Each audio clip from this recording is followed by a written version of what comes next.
everyone! Welcome ulit dito sa aking channel. And today's vlog, isang bagong loan up pa rin itong pag-uusapan natin na kung saan pwede daw tayong makahiram ng 3,300 hanggang 32,300 pesos. At first approval na naman daw ito. Haba na naman daw yung payment terms at mababa daw yung mga charges. Kaya naman sinubukan ko na utangan at sana mapanood nyo talaga yung buong video para bago nyo pasubukan or bago nyo i-download yung loan app nga nito, lalong-lalo kung nakakita kayo ng odds ng pautangan nga na ito ay at least meron kayong idea. Pero bago ang lahat mga beshies, let's watch this. No time to apply for a bank personal cash loan? Yana's here to help you. I assist pre-qualified clients with basic monthly income at least 25,000 per month. Hassle-free at walang fee. Lahat ng process sa bank gagawin. 2 to 5 banking days lang approval. Loan up to 2 million. Email amawanyana@gmail.com or message my FB page, Yana Insta Review. Note, qualifications may vary subject to the bank's terms and policies. Going back, itong i-share ko nga sa inyo ay yung peso go under ng Dolphin Lending at meron itong 4.8 nga na star. So, totoo kaya itong 4.8 na star, no? Kasi kung ito yung pagbabasehan natin, abay parang okay siya utangan. Kasi 4.8 nga yung star, kaya sinubukan ko at flexible repayment nga daw ito, increase loan limit, or nag-increase or pwedeng tumas nga pa nga daw yung loan limit or pwedeng mangutang dito. Kaya nga din-download ko at may mga gustong i-access na naman yung loan app nito sa aking cellphone. At syempre para makapag-proceed nga ako sa aking pag-apply ay binigyan ko na naman or nag-agree ako. And then, same with other loan app na kailangan natin syempre maglagay ng ating valid mobile number at meron na naman tayong matatanggap na one-time password na kailangan din natin ma-input nga dito. So, ayan dito, may 3,000 or total balance na 3,000 pesos. Pero nung nag-next ako mga beshies, pwede daw akong makautang ng 3,300 nga hanggang 32,300 pesos. Kailangan ko nga lang daw sagutan itong mga basic information, kagaya nga ng loan purpose, and then yung expected loan terms.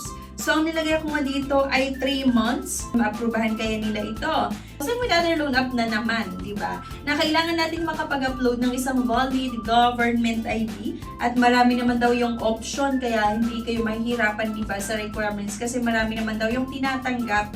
Pag-upload ko ng aking UMID ID ay agad-agad nakukuha nila yung mga infos na nakalagay nga sa aking ID like yung kompletong pangalan, date of birth.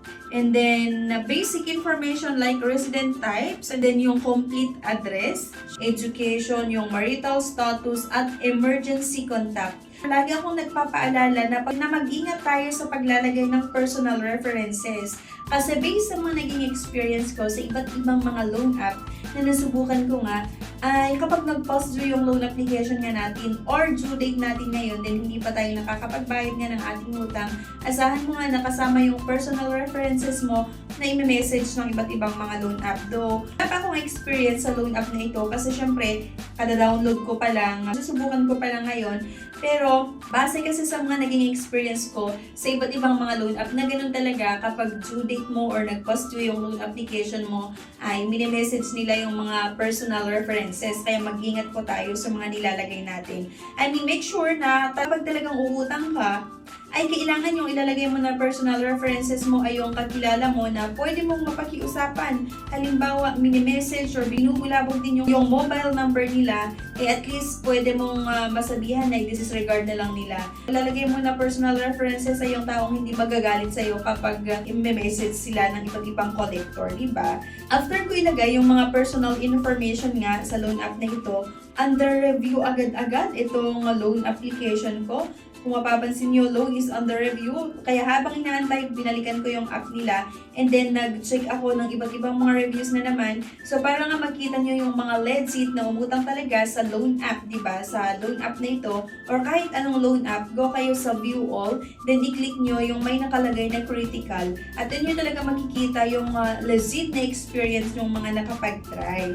Diba? So, marami na naman dito na isang star lang at meron pa nga nagsasabi kung merong -0 na star, yun yung ilalagay nila. At sabi nung isa, grabe kayo, I already paid but agent are very rude. Di ba kayo tumitingin sa system nyo, magpapadala pa kayo ng mga harassment text. I have all the screenshot, di ba? Ang way ng paniningil nga ng loan app na ito ay hindi maganda, kaya yun yung sinasabi ko sa inyo na mag-ingat po tayo sa pag-apply or pangungutang sa iba't ibang mga loan app. And no result for yet, ilang oras na or ilang minuto wala pang status, it's either approve or hindi. Sabi pa naman sa very low offered, mababa daw yung offer ng loan app dito. Then, I applied for the first time, filled everything out, but it was rejected. They said to come back in 7 days to reapply. The result is still, ayan, auto-reject na naman daw yung experience ng isang mangutang dito. Such a waste of time. They are getting your information and yet, your loan is rejected. Meron pang nag-message sa isang borrower, like na-approvehan yung kanyang loan application at ito yung natanggap niya na message. This is from due date department. We will now post your account to social media since you keep on not paying your account. Settle full payment now. This Ola is the first one to harass me for the amount of 1,000. Warning for everyone, don't use this Ola or online loan app. So itong isa naman na borrower, grabe, nakakatanggap na ng harassment galing sa collector ng loan app na ito. Kaya nga, isang paalala nga daw na huwag na nating subukan. Tuto tayo sa karanasan ng iba, di ba? So text me for a loan offer then rejected. Di ba? Marami talaga yung ganyang Ola, no? Yung i-message ka like, pwede kang umutang ng ganitong amount sa amin or sa loan app na ito, pero kapag sinubukan mo naman, de-decline lang din. So yung na-experience din ng isa. And then, no, not recommended, expect auto-reject. After sign up, loan was rejected. Auto-reject. Diba? This app is not good. After applied, it was auto-rejected. So, marami yung nagsasabi talaga na puro auto-reject yung application nila sa loan app na ito. Madali lang mag-apply kaso reject agad, diba? So, nakakaloka in sa nakakainis lang yung sasagutan mo yung mga basic information, mag-upload ka ng valid ID at mag-undergo ka ng iba't ibang mga hinahanap nila or hinihingi nila, like yung mga facial verification and pag-input ng personal references, and then sa huli ay decline, di ba? So, sayang lang, di ba? Sayang lang yung effort natin sa pag-apply, din madidecline lang. And nakakaloka mga beshes kasi nagbasa na ako ng iba't ibang mga reviews at ilang minuto na rin yung nakalipas, binalikan ko tong app nila, your loan is under review pa rin. So ano ba talaga? Nag-approve ba talaga yung loan app na ito ng loan application or hindi? Diba? So your loan is under review. Akalain mo ilang minuto na yung nakalipas na ginugol ko sa pag-check ng iba't ibang mga reviews nga ng loan app na ito. Pero ganun pa rin, under review pa rin, diba? So nakakapagod. Pero yun nga, sana nga hindi ma-approvehan yung loan application natin sa loan app na ito kasi asahan talaga natin na may matataas ng mga charges kapag mga loan shark. So eto na nga daw mga beshies, pagkasubmit ang aking loan application auditing amount hanggang 30,000 pesos daw at under review yung loan application ko. Bumalik ulit ako para i-check nga yung status ng aking loan application sa loan app na ito, pero ayun, declined na. Di ba? Gaya nung reviews nga, nung iba't ibang nag-try na umutang dito na pagkatapos ilagay lahat ng mga basic information na hinahanap nila, mag-upload ng isang ID, din nare-reject lang din pala. So hindi ko ni-recommend yung loan app na ito.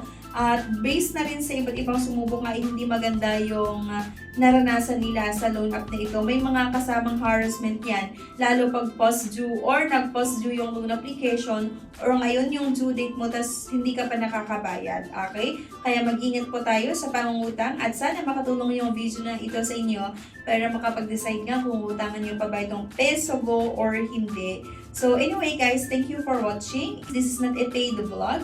So ayan, please don't forget to click the subscribe button. Sana like nyo din po yung video at huwag nyo kalimutan na i-share. Thank you at see you sa aking next vlog. Bye!